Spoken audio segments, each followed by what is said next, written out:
İnnemel mu'minûne ihva. Hakikaten Allah'a iman edenlerdir kardeş. Allah Teala demir biznesmenlerdir kardeş. Allah Teala demir mühendislerdir kardeş. Siyasetçilerdir kardeş. Nazirlerdir kardeş. Müəllimlerdir kardeş. Bunlardır.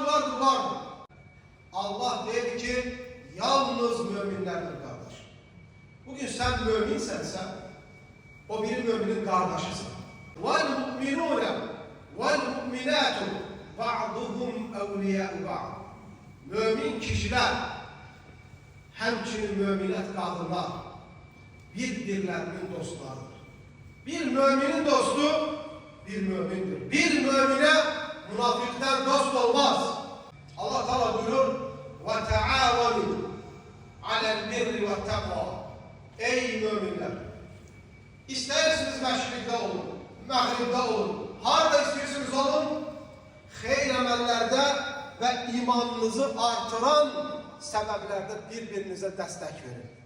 En büyük bunun desteği bir araya gelebilmemizdir, bir araya gelmeyi başarmamızdır.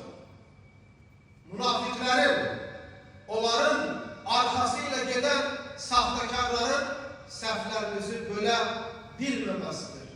Hilelerin, müminlerin karşısında fayda vermemesidir.